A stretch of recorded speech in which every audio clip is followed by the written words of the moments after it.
14 اور 15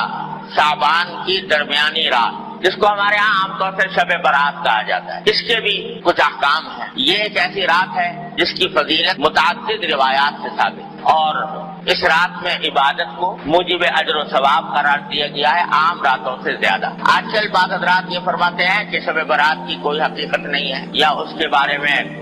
میں کوئی صحیح حدیث سے ثابت نہیں ہے۔ یہ بات درست نہیں۔ حقیقت میں شب برات کی فضیلت 17 صحابہ کرام رضی اللہ تعالیٰ عنہما سے روایت ہے، 17 صحابہ کرام سے، انہوں نے نبی کریم صلی اللہ علیہ وسلم کی طرف سے یہ بیان فرمایا کہ اس رات میں عبادت کرنا فضیلت رکھتا ہے۔ ان میں سے بات روایتیں صنعت کے اعتبار سے کچھ کمزور بھی ہیں، لیکن مجموعہ ان تمام روایتوں کا 17 روایتوں کا یہ بے اصل اور بے بنیاد نہیں۔ اس لیے علماء محققین کا کہنا یہی ہے کہ شب برات یعنی 14 اور 15 کی درمیانی شب یہ خصوصی فضیلت رکھتی ہے، اور اس میں عبادت کا اہتمام کرنا، نمازوں وغیرہ کا، نفلی نمازوں کا، یہ مسلمانوں کو اس کا اہتمام کرنا چاہیے۔ اور اس میں بعض روایتوں سے معلوم ہوتا ہے کہ اللہ تبارک و تعالیٰ کا منادی اس رات میں آواز لگاتا ہے کہ الا حل من مستغفر فاغفر لہ، سنو کیا کوئی ہے جو اپنے گناہوں کی مغفرت مانگنے والا ہو اور میں اس کی مغفرت کروں۔ حل من مبتلا فاعافیہ، ہے کوئی مبتلا مصیبت، مشکلوں میں مبتلا، جس کی مصیبت کو میں عافیت سے تبدیل کروں۔ یہ ساری رات اللہ تبارک و تعالیٰ کی طرف سے اعلان ہوتا رہے، لہذا اس رات میں جاگنا اور عبادت کرنا یہ عام راتوں سے زیادہ فضیلت کا سبب ہے۔ دعائیں کرنا بشرطے کہ وہ عبادت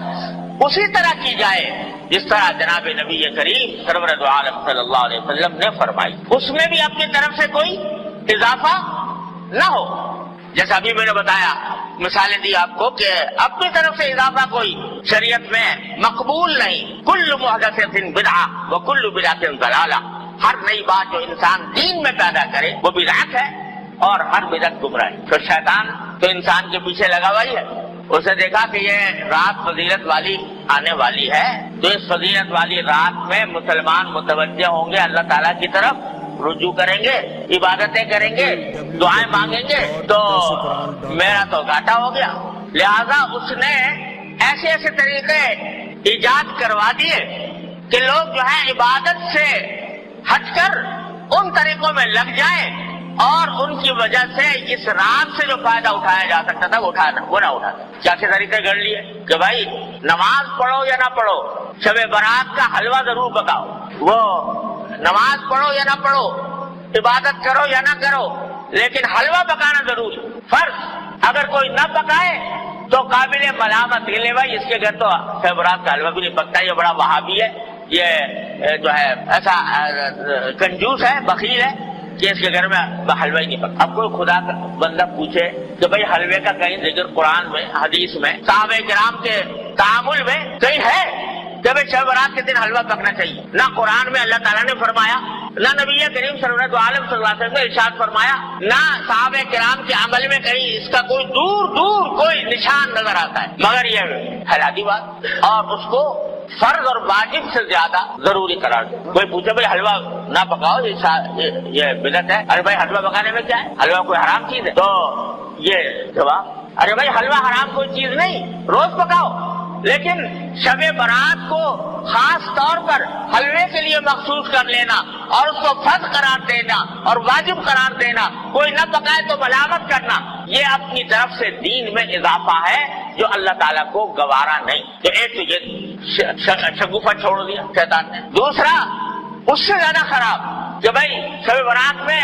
آتش بازی ہونی چاہیے، الیاذ باللہ، اس میں لاکھوں روپیہ آگ میں جلا دیا آتش بازی کرنے سے۔ آتش بازی ہو رہی ہے اور آپ جانتے ہو کہ اس آتش بازی نے جانے کتنے بے گناہوں کی جان لی ہے۔ بوری بازار کراچی کا آج بھی گواہ ہے اسی شب برات کی آتش بازی کی ہلاکتوں کا گواہ ہے کہ کس طرح پورا کا پورا بازار جو ہے وہ نظر آتش ہو گیا، جل کر بھسم ہو گیا۔ اب یہ بھی وہ بات ہے کہ نہ قرآن میں، نہ حدیث میں، نہ صحابہ کرام کے تعامل میں، نہ بزرگان دین کی وصیتوں میں کہیں بھی نہیں، اپنی طرف سے شب برات کے ساتھ آتش بازی کا شگوفہ چھوڑ یہ شیطان۔ حلوہ پکانا تو چلو بھائی عام دنوں میں جائز تھا، حلال تھا، یہ آتش بازی جو ہے تو عام دنوں میں بھی اس طرح آتش بازی کرنا کہ جس میں پیسے کا ضیاع ہو، جس میں جانے ضائع ہونے کا اندیشہ ہو، یہ تو عام دنوں بھی حرام ہے۔ تو اس مبارک رات میں جس میں اللہ تعالیٰ گناہوں کی مغفرت مانگنے کو فرما رہے ہیں، جس میں دعائیں مانگنے کے فرما رہے ہیں، اس میں یہ کام کرنا تو اتنی بڑی بری بات ہے کہ یہ چھوڑ دیں۔ تیسرا یہ کہ بھائی یہ راتیں جو ہوتی ہیں جس میں جاگنے کا حکم دیا گیا ہے عبادتوں کا، اس کا اصل طریقہ یہ ہے کہ آدمی براہ راست اپنے پروردگار کے ساتھ رابطہ اور رشتہ قائم کرے، تنہائی میں، خلوت میں اللہ تبارک و تعالیٰ کی بارگاہ میں حاضر ہو، وہ ہو اور اس کا اللہ ہو، اور وہ اس میں عبادت بھی کرے، سجدے بھی کرے، دعائیں بھی مانگے، تلاوت بھی کرے۔ جتنا آدمی خلوت میں، تنہائی میں اللہ تبارک و تعالیٰ کی عبادت کرے گا، اتنا ہی اللہ کے ساتھ مضبوط تعلق پیدا ہوگا، اتنا ہی اجر و ثواب ملے گا، اتنی دعائیں انشاءاللہ قبول ہوں گی۔ لیکن بعض اوقات یہ بھی ایک قصہ کھڑا ہو گیا کہ اس میں جلسوں کا سلسلہ شروع ہو گیا، جلسے ہو رہے، راتیں جو ہیں وہ جلسے کی انتظامات ہی میں صرف ہو رہی ہیں، کھانے پک رہے ہیں، دیگیں چڑھ رہی ہیں، دعوتیں ہو رہی ہیں، تو نتیجہ یہ کہ وہ اوقات جن کا لمحہ لمحہ قیمتی تھا وہ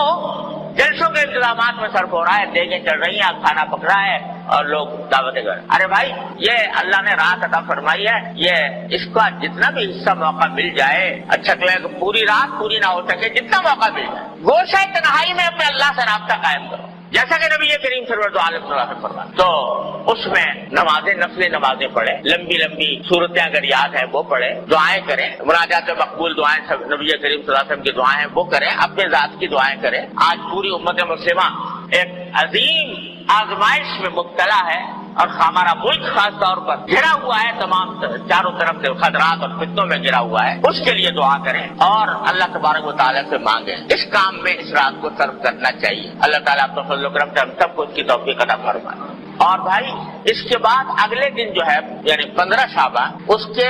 روزے کے بارے میں کوئی حدیث صحیح نہیں۔ یہ جو مشہور ہے کہ اس رات کا، اس دن کا روزہ رکھنا جو ہے وہ خاص طور پر اس دن کا روزہ، اس کے لیے جو حدیث آئی ہے وہ بہت کمزور، ضعیف ہے، قابل اعتبار نہیں۔ البتہ ابھی بات کر چکا ہوں کہ شعبان کے سارے ہی مہینے میں آپ روزے رکھا کرتے تھے، سارے مہینے کے اکثر ایام میں روزے رکھا کرتے تھے، لہذا وہ فضیلت جس طرح آج کے دن کو حاصل ہے اسی طرح کل کے دن کو بھی حاصل ہے، پرسوں کو بھی حاصل ہے، ترسوں کو بھی حاصل ہے، اور جنہوں میں نہیں رکھ سکے اس دن رکھ لو۔ لیکن خاص طور سے 15 شعبان کے روزے کی تو کچھ زیادہ فضیلت سمجھ کر روزہ رکھنا مناسب نہیں، لیکن سارے شعبان میں جب بھی موقع مل جائے رکھ دیا جائے۔ اس طرح اس شب برات کو، اس رات کو گزارنا چاہیے، اللہ تبارک و تعالیٰ سے دعائیں کرنی چاہیے۔ البتہ ایک بات اور سمجھ لیجئے، ایک روایت میں آتا ہے کہ اللہ تعالیٰ اس رات کے بارے میں بھی آتا ہے، شب قدر کے بارے میں بھی آتا ہے کہ اللہ تعالیٰ اس رات میں اتنے لوگوں کی مغفرت فرماتے ہیں جس میں قبیلے کلب کی بکریوں کے بال، آپ نے یہ فرمایا، قبیلہ کلب بہت بڑا قبیلہ تھا، ان میں بکریاں بہت ہوتی، ہر بکری کے جسم پہ بال بہت ہوتے، تو سارے قبیلے کی بکریوں کے بال جتنے ہیں اتنے انسانوں کے لگا ہے مغفرت ہوتا، مگر فرمایا 2 آدمیوں کی مغفرت نہیں، اللہ بچائے۔ ایک وہ جو کسی مسلمان سے کینہ رکھتا ہو، کسی مسلمان، کینے کے معنی یہ کہ اس کی بدخواہی پر آمادہ ہو، بلا وجہ اس کو برا سمجھ کر اس کو تکلیف پہنچانے اور اس کو ذلیل کرنے کی فکر میں رہتا ہو، اللہ بچائے۔ ایک تو اس کے گناہ معاف نہیں ہوتے اس رات، اور ایک فرمایا وہ جو اپنے پاجامہ، شلوار، پتلون جو بھی پہنے ہوئے ہے اس کو ٹخنوں سے نیچے لٹکائے، اللہ بچائے، تو اس کے بارے میں بھی اس حدیث میں آتا ہے۔ لہذا اس کا اہتمام کرنا چاہیے، ہمیشہ ہی کرنا چاہیے کہ اللہ تعالیٰ کسی مسلمان کے خلاف دل میں کینہ رکھنے سے محفوظ رکھے۔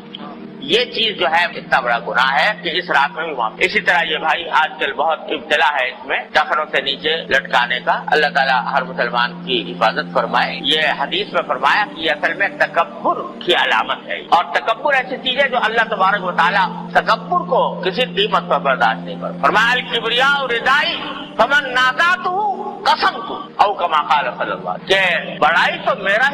میری صفت ہے، میری چادر ہے، جو کوئی مجھ سے اس میں جھگڑنا چاہے گا اس کی گردن توڑ دو۔ تو تکبر بہت خراب، اور یہ تکبر کے علاوہ اس واسطے اس سے حضور نے منع بھی فرمایا، اور اس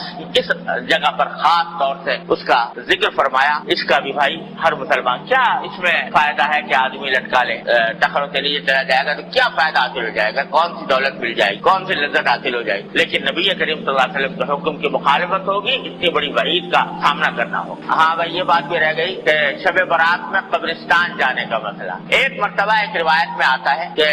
ساری حیات طیبہ میں رسول کریم صلی اللہ علیہ وسلم ایک روایت میں ہے، وہ سندن سے زیادہ مضبوط بھی نہیں ہے، لیکن بہرحال اس میں آتا ہے کہ آپ جنت البقیع تشریف لے گئے اور وہاں پر دعائیں فرمائیں، قبلہ رو ہو کر دعائیں فرمائیں، لیکن یہ ساری زندگی میں ایک ہی مرتبہ یہ واقعہ ہے، آگے پیچھے ہر سال جانے کا کوئی معمول نہیں تھا، لہذا اگر کوئی شخص جائے اس نیت سے کہ ایک مرتبہ حضور تشریف لے گا میں بھی چلا جاتا ہوں تو کوئی حرج نہیں، لیکن اس کو ایک مستقل سنت قرار دینا کہ ہر سال جانا ضروری ہے، یہ سمجھنا درست نہیں۔ اس طرح اگر کوئی شخص اگر جا کر اپنے مردوں کے حق میں دعائیں کرے، اپنے حق میں دعائیں کرے تو اس میں کوئی مذائقہ بھی نہیں، نہ موم بتی نہ اگربتی، سب ایمان کا نور چاہیے، موم بتیوں اگربتیوں کا نور۔ اللہ تبارک و تعالیٰ اپنے فضل و کرم سے، اپنی رحمت سے ہمیں اس راہ سے صحیح فائدہ اٹھانے کی توفیق عطا فرمائے، اور اس میں اللہ تعالیٰ کی رحمتیں اور برکتیں جمع کرنے کی توفیق عطا فرمائے، اور اپنے غضب اور اپنی ناراضی کے اسباب سے ہماری حفاظت